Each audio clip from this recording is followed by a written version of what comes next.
Do you know, Brian, what is in these specific 22 emails, these exchanges, what kind of information? Well, I would note, Wolf, that it's quite remarkable that unlike all the other emails, because there's been so many agencies involved in reviewing these things, that it's almost guaranteed or inevitable that some agency is going to raise their hand and say, hey, actually, out of an abundance of caution, I'd like to pull that back and think we should not release that as part of the monthly production. It's almost inevitable that that's going to happen. And that has happened several hundred times over the last few months.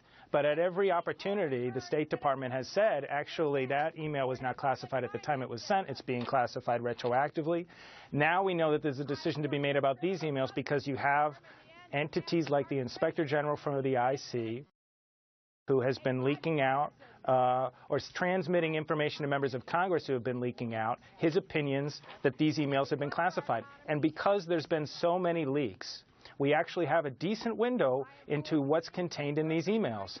And among other things, we know that this IG has gotten it wrong in his judgment about several of Hillary Clinton's emails.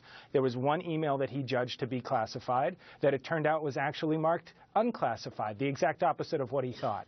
And we've learned also that there was another email that was one of the ones that initially caused him to ask the FBI to conduct a review. And today the State Department told us that actually in the final analysis they determined he was dead wrong. There were no actual concerns to that email. So there's been multiple instances where some of the loudest voices on the intelligence community have actually misjudged whether this material is classified or not.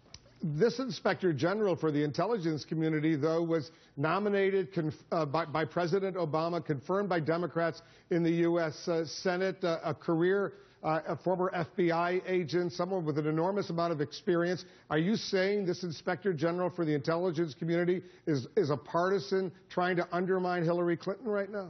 Well, his motives need not be partisan for him to be behaving inappropriately. In fact, what I think is going on here is you have a bureaucratic turf battle where you have agencies duking it out with each other, and they all strongly believe in their own opinions about these findings that they've made.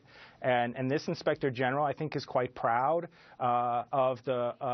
has a lot of pride in terms of valuing his ability to recognize classified material. So he went out on a limb back in August and said that 4 of these emails that he looked at he thinks are classified. Today, one of them, the State Department has actually rendered a final judgment and said he was wrong about that. And at various points along the way, some of his other emails that he has flagged have been judged as not sensitive at all.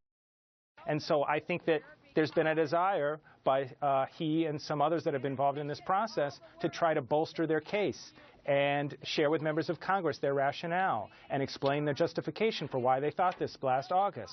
And that has armed Republicans on Capitol Hill with the ability to help bang the drum that this is very sensitive material, even as you have other agencies in the government that are saying, actually, we routinely traffic in this information on unclassified email. This is not bothersome at all. And so they've been duking it out over the last several months, and I think the loudest voices prevailed. That's unfortunate, because I think if the public had an opportunity to look at them, they'd think that this was much ado about nothing.